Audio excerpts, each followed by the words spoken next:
You're listening to the Good Question Podcast with Richard Jacobs. Our goal is to make each of our guests exclaim, that's a good question.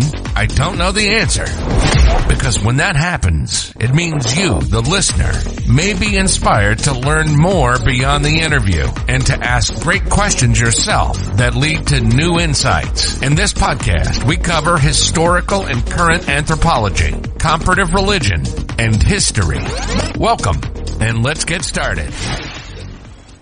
Hello, this is Richard Jacobs with the Good Question Podcast. My guest today is Nate Klemp. He's the author of Open, Living with an Expansive Mind in a Distracted World. He's a New York Times bestselling author, philosopher, founding partner at Mindful magazine, co-author of the book The 80-80 Marriage, and now this new book called Open. So welcome, Nate. Thanks for coming. It's really nice to be here, Richard. Thanks for having me. Yeah, tell me a bit about your background. What led you to creating the Open book? Yeah, well, my background is really as a philosopher. So there was a junction point in my life when I was in my early 20s where I was deciding between being a jazz piano player and a philosopher. And I decided philosophy was like the more pragmatic option for me. So that's what I ended up doing. And then somewhere along the way, I was actually getting my Ph.D. right at the end of the process, had a pretty serious bike accident, and fell into a lot of anxiety and depression and realized that while I had been accumulating all of these amazing theoretical tools, I didn't really understand the basics of how to manage or navigate my own mind. And so that really set me off on an exploration of tools like mindfulness, yoga, things that I would call technologies of the mind that are really tools for forming new experiential habits versus writing really interesting theories. And so that's what I've been doing for the last 15 or so years. And really the idea behind Open is I wanted to approach our current condition with tools that we can all use to live more skillfully in the modern world. And as you know, we live in a world where we are just deluged by distraction, deluged by political polarization and outrage. And so that was kind of the goal of the book. So is the book an instruction manual for people to live a less distracted life, or is it more your recollections and reminiscences of what you did to help yourself? Like, what's the focus of it? Yeah, I would absolutely say it's a manual on tools we can use. And maybe the best way to get to how that works is I like to think of key distinction in the way we approach life. That's sort of the starting point of the whole book and my perspective. And that is that at any given moment, we're either closed or open. And what I mean by closed is closing down could entail basically finding ourselves falling into a pattern of digital distraction, closing by going on social media or getting addicted to our email or our texts. That's one more internal version of closure. But then another more external version of closure is this kind of closing down to anyone who disagrees with us about politics. That arises as political polarization. So the thesis of the book is really that we are caught in a unique moment of closure, where we are just closing down both in the form of digital distraction and polarization. And the question then becomes, okay, well, if we're living in this more closed state, and that's undesirable, and I think for many of us it is, what are the tools we can then use to cultivate more openness in our experience, in our mind, in our interactions with others, people who disagree with us, people who voted for the other political candidate, etc.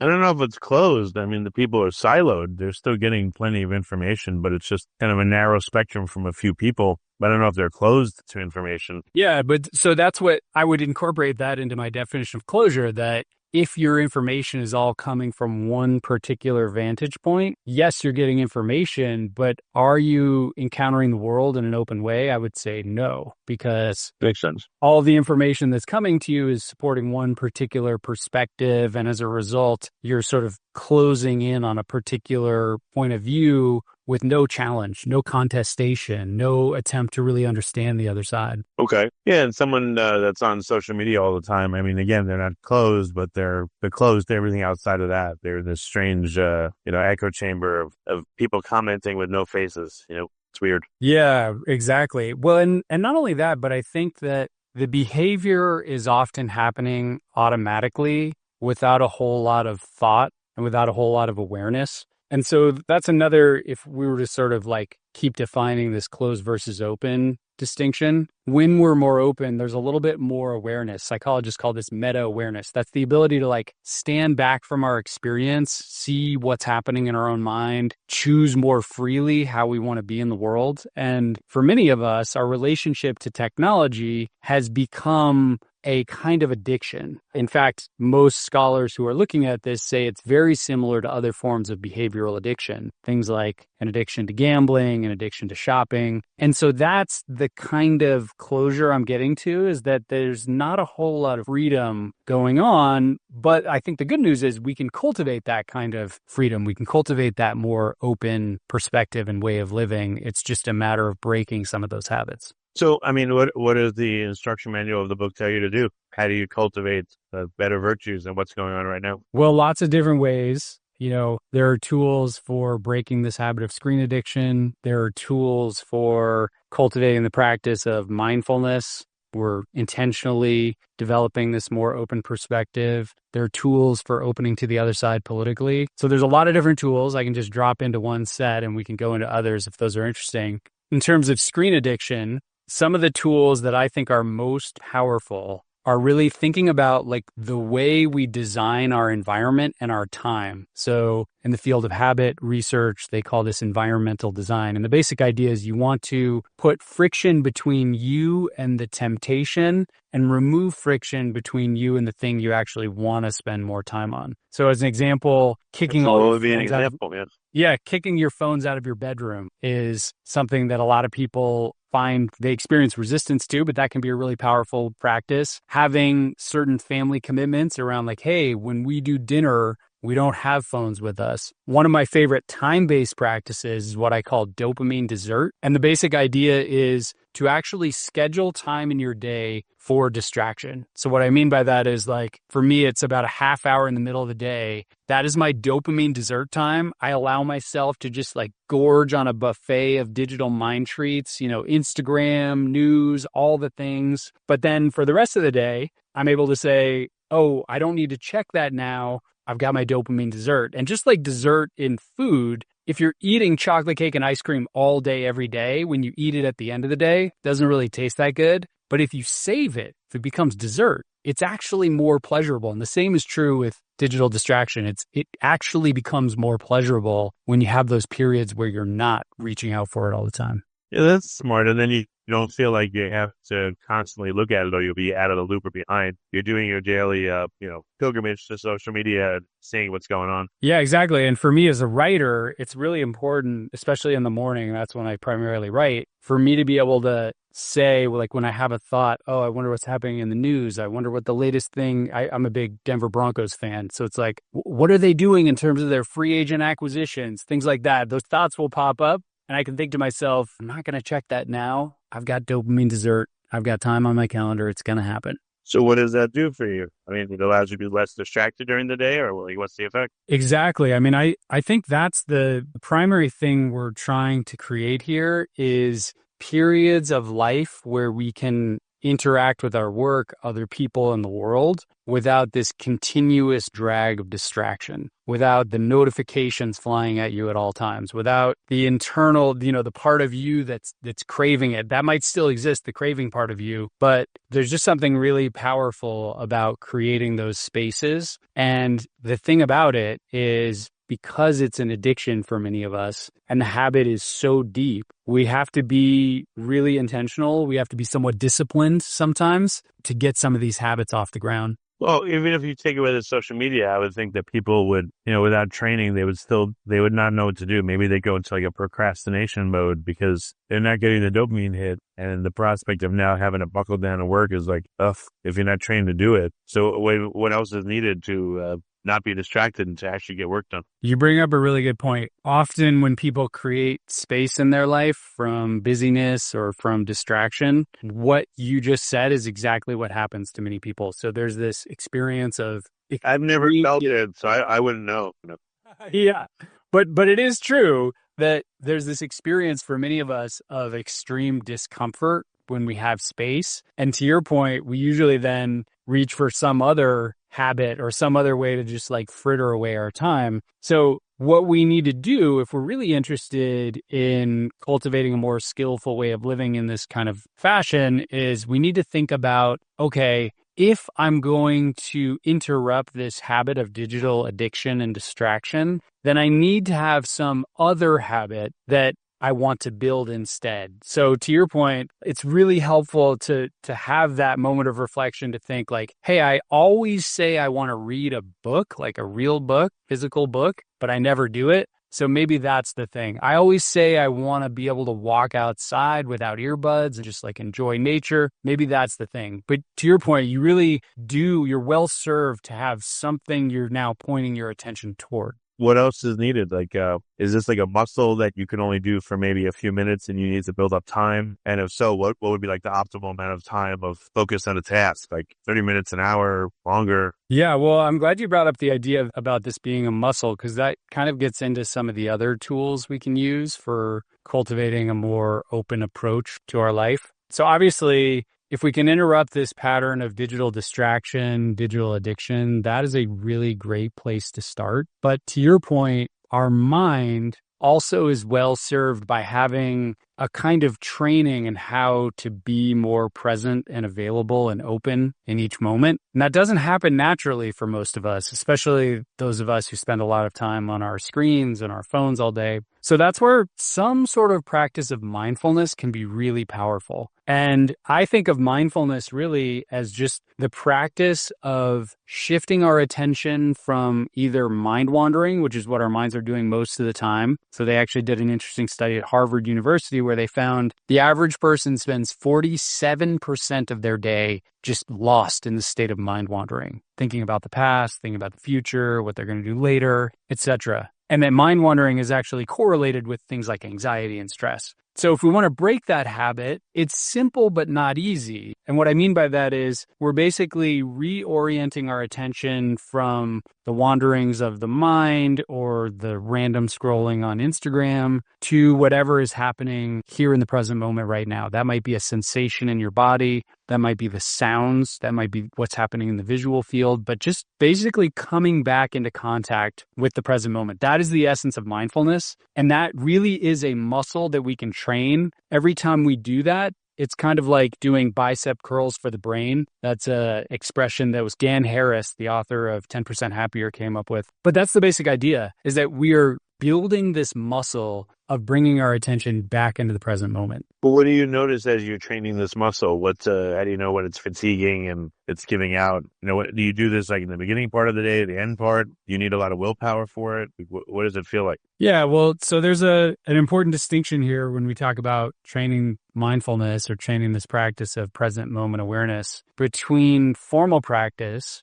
which is where we actually take a dedicated time out of the day. Maybe it's 10 minutes, maybe it's 20 minutes, maybe it's 30 minutes. And we do this intentionally. So this is meditation practice, essentially, where you're sitting there, you're following some object of attention that's based on the present moment. Usually that's the sensation of your breathing, but it could be sounds, could be sensations in the body. So that's one way you can do this. The other way you can do it is more informally. So basically just practicing mindfulness, practicing this shift to the present moment as you go throughout your day. So rather than, for example, sitting in the doctor's office and whipping your phone out, that might look like just taking a few conscious, intentional breaths. And it's a practice that I think is really valuable for all of us because a lot of the experience we have of stress and anxiety is based on a certain state of mind. It's when we become totally identified with that wandering mind. I mean, anxiety, the definition of anxiety is having these kind of catastrophic worst case scenario thoughts about a future that doesn't exist. So if we're spending a lot of our day in that state, then coming back to the present moment and realizing that is all just like our imagination running wild and coming into contact with everything is okay right here, right now, that's a really powerful anchor. That's a powerful way to shift out of this perpetual state of stress and anxiety that many of us find ourselves in. But if everything's okay now, then why wouldn't you say, well, what about the future? What about tomorrow? That's what's bugging me. That's what's worrying me. Right. And that's fine. And I think there's certainly a place for thinking about that. But the ordinary habit of the mind isn't to just think about that once or twice. it's to obsess, it's to ruminate, right? So it doesn't really help if I'm thinking about that future presentation that's going to happen tomorrow 1,000 times, right? It's good for me to think about it like 5 to 10 times. It's good for me to take some time to plan it, to practice it. But the rumination, the obsession, that can create a lot of suffering in the world and for ourselves. So that's where if you can have an anchor or a practice of mindfulness that allows you to come back into the present moment without checking out, because that's kind of what the whole digital distraction thing is all about. It's just a powerful way of then experiencing those challenging moments in a way where we're not like creating more suffering for ourselves. We're actually dissolving some of that suffering. Yeah, I think most people they want to go to a state of mindlessness. I don't want to think about it. I just want to zone out or get high or whatever it is. Totally. Mindfulness, I mean, how difficult is it? How do you get absorbed in something and not keep ruminating about the future? Like I've said to myself sometimes, stop it. There's nothing I can do about it right now. I've got an hour or two where I got to sleep, whatever. I just got to take care of it in the morning or something, and then go to sleep. And it seems to help, but sometimes it breaks through. It's very hard not to. So what do you do? Well, yeah. And this is one of those really nuanced areas of mindfulness practice that one of the main traps is people will aspire toward that state you were talking about of no thought, of just like a blank mind, right? And they will think like, oh, that's what I should be doing when I'm meditating or when I'm practicing mindfulness. The goal is just to like empty my mind of thoughts and just be like sitting here in stillness and bliss. And that may happen. And when it does, that's awesome, super cool and interesting, but it often doesn't. And so the practice then becomes, okay, my mind is all over the place. Can I see that that's happening? So they call this like the magical moment of awareness or mindfulness. There's a way in which ordinarily we don't even see that we're lost in this stream of mind wandering and thinking. Like it's happening below the level of awareness. So simply seeing that that's happening, I mean, that is like the magic moment, because at that point you actually have a little bit more agency and choice, and you can think to yourself, okay, like I can keep obsessing about this thing and that's fine, or I can see if I can come back and arrive here in the present moment. And I might do that by just taking a few breaths, by noticing the sensation of my breathing, by noticing like the sensations that arise with the thought. So these are all things that are happening now, in contrast to the mind, which is always happening in the future, in the past, 10 years from now, all over the place. A weird thing that I learned from acceptance and commitment therapy is you state a feeling, let's say you're feeling anxious. You don't say, I am anxious. You say, there is anxiety. It's weird. It doesn't, 100% do it for me. It takes the edge off. I have no idea why. It's very strange to depersonalize it like that, but it does. Well, and that right there is that idea of meta-awareness, because without meta-awareness, without awareness at all, I am my thoughts, I am my emotions. So like I am depressed, I am sad, I am afraid, right? We basically attach our entire sense of self to this emotion. And that's where we get into trouble. That's identification, where there's a just like pure identification between who we are as a person, our identity, and this emotion. And what you're pointing to is this very subtle move of saying like, there is anxiety, there is sadness. The reason I think that works so well is you're creating this moment of awareness where you can see that you are not totally identified with that emotion. Like the anxiety is happening, you can watch it happen, but it's not you. It's like happening in your body. It's moving through your mind, yes, but there's something that's watching that whole experience go down. And that's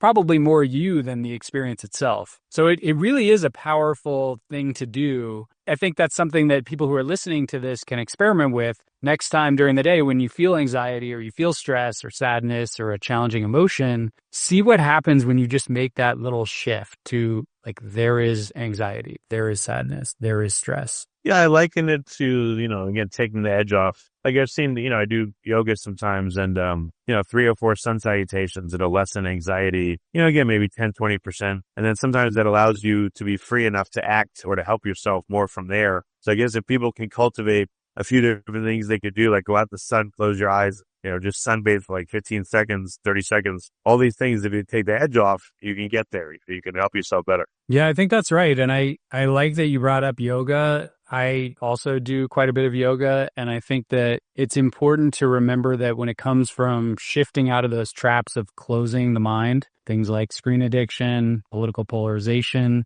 we can have a really expansive toolkit, and we can all have our own unique toolkit. So, we've talked about things like mindfulness and breaking the habit of screen addiction. Those tools are amazing, but I am very aware that there are so many different tools we can use to make this shift. So it could be like travel or like you say, time in nature or being in the sun or, taking a walk, right? The toolkit here is huge and expansive. And I think the real practice, maybe the most important practice, is for you as an individual to just think through what are the things I do that give me access to this more expansive, more free way of experiencing my own mind and my life that help me break out of that state of feeling gripped by stress, gripped by anxiety, gripped by political outrage, gripped by your device. And how can you then build those into your day?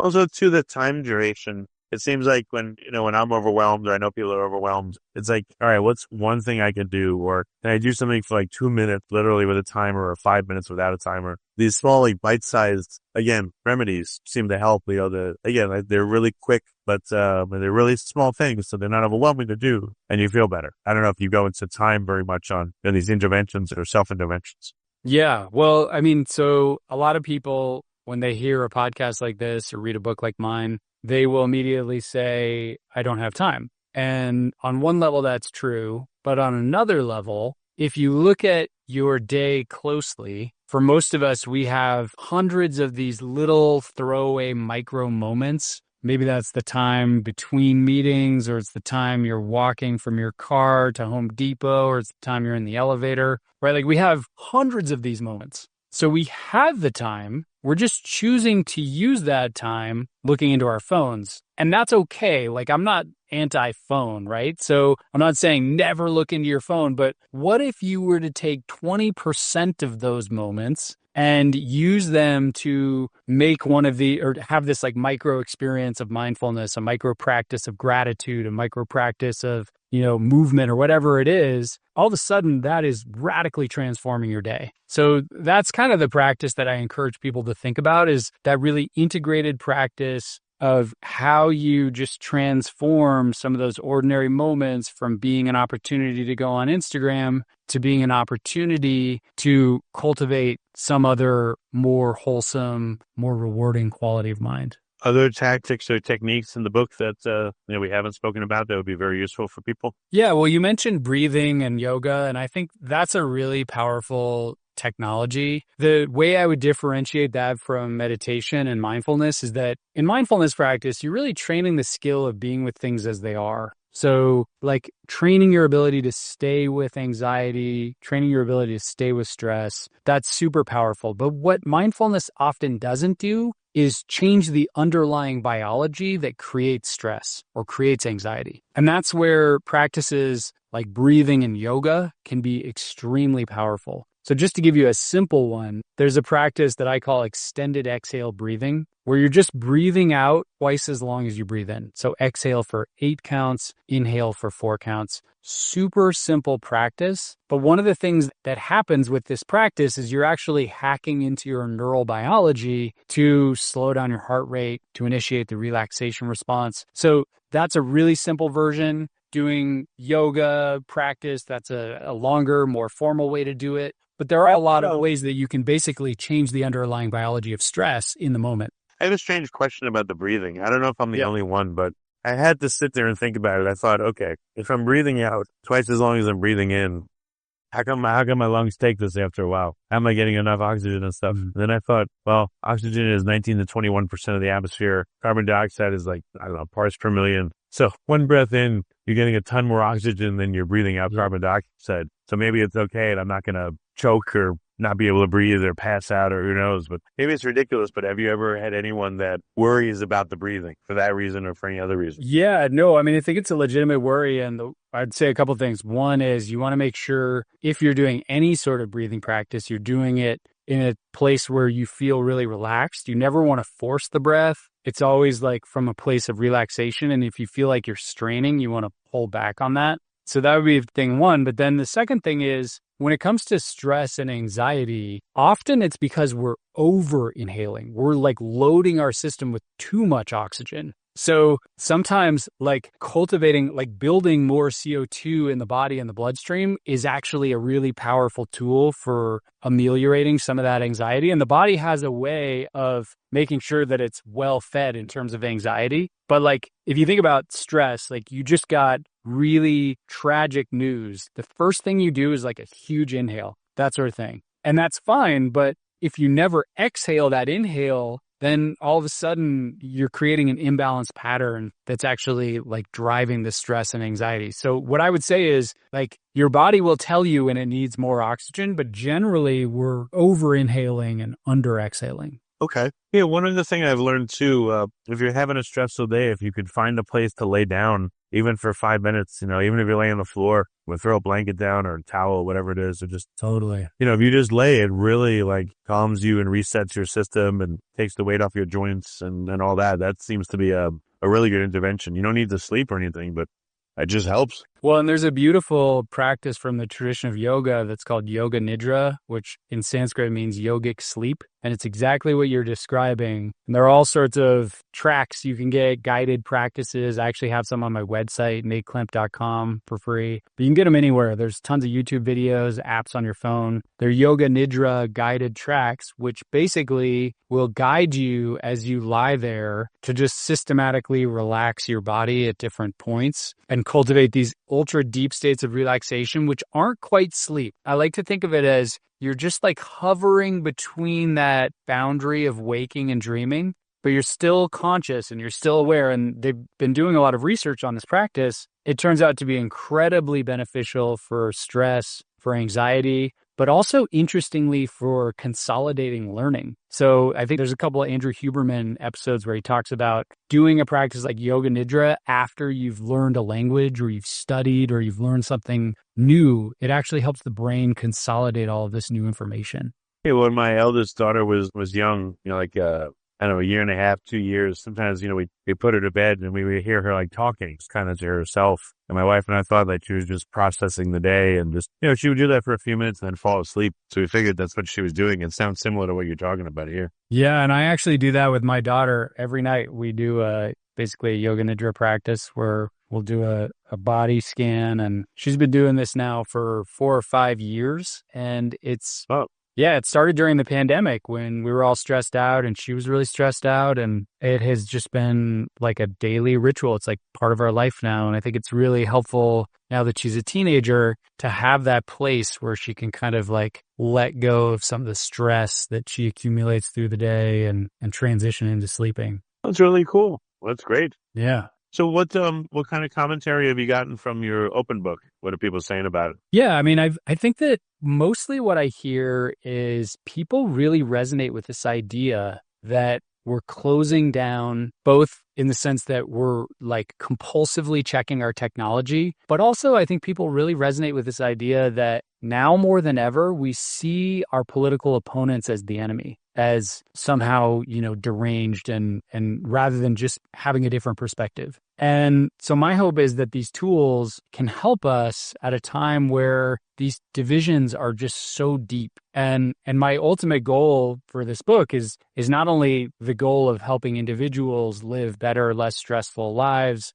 untether them from their phones, but also that we could start having more conversations across party lines and conversations with people we disagree with the relative we think is crazy, whatever it is, right? Just like I think that's a real powerful antidote to the forces we live in. Yeah, I've heard people say, "Oh, I don't know, so and so is conservative, but they're actually okay. They're not so bad, Or so and so is liberal, but they're okay." It's like as if they were a monster, but then you met them and talked to them, they're not a monster. It's weird. Exactly. And so I think one of the practices we haven't talked about, which I think is really essential, is to intentionally spend time talking to people who you disagree with. And in the book, I talk about, I live in Boulder, Colorado, which is this very like liberal enclave. And, for me, I'm sort of one of these like pro gun control, like never had a gun kind of people. And so I spent time getting my concealed carry permit from the National Rifle Association. And it was like completely mind-blowing. I mean, these are people who I would never interact with in my ordinary life. And it was really powerful for me to see that, yes, I might disagree with these folks politically, but there's a shared humanity here that often falls out of the conversation, that we often forget about. So I think that's a really important thing for us all to cultivate, because we're living in media ecosystems that promote the exact opposite of that all day, every day. We're often living in social ecosystems where we tend to cluster with like-minded people. We tend to talk about politics with like-minded people. All of that makes our views more extreme and closes us down to each other. Yeah, it's really too bad. What kind of commentary have you gotten from the book? Have people used it to bridge the gap with people in their family maybe they don't talk to, or with friends that they've fallen out with? Like, or are they using it more personally for anxiety and mindfulness and feeling better? Like, what are you seeing the actual uses of the book are predominantly? Yeah, I would say that probably the primary use is that individual case study you were talking about. So people using some of the tools and tactics on screen addiction, people starting to practice mindfulness.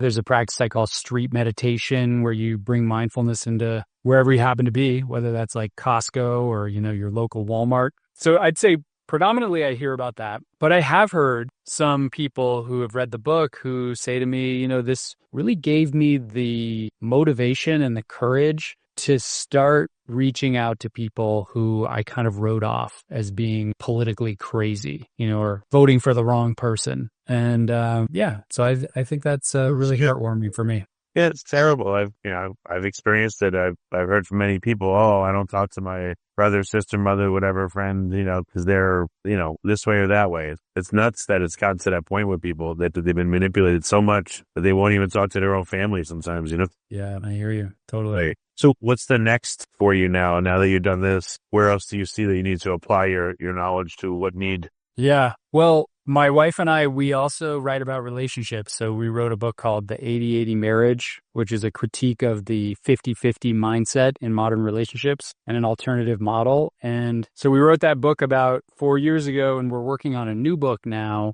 It's going to be called Busy Love, a sexy system for the overwhelmed. And it's basically a book about modern relationships, how we can find more moments of connection in the midst of the sheer insanity and busyness of everyday life. So that's mostly where I'm focusing my energy right now. We're writing it. It'll be out in a couple of years. But that's what I'm up to these days. Very cool. So what are some resources for listeners? They should get your book open. It sounds like if they're a human being experiencing anxiety and depression, which everyone is, what are some other resources for people, or how can they start their journey with your philosophy and your thoughts? I would say the main thing they can do is if you go to my website, Nate Klemp, that's KLEMP.com, or 8080 Marriage, 80marriage.com. Either of those places, you can subscribe to our newsletter. It's called Klemp Insights. And basically, my wife and I, every couple weeks, write a newsletter with tactical tools you can use in your relationship or in your life. So I think that's like the main place that I would have people start. Obviously, we're on Instagram and all that stuff, but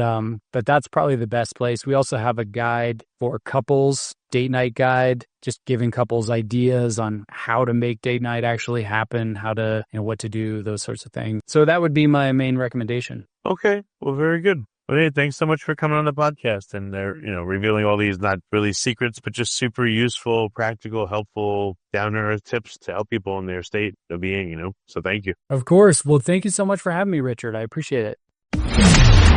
Thank you for listening to the Good Question Podcast. Please email support@thegoodquestionpodcast.com if you have any referrals to great guests for us to interview. Visit thegoodquestionpodcast.com to hear more interviews.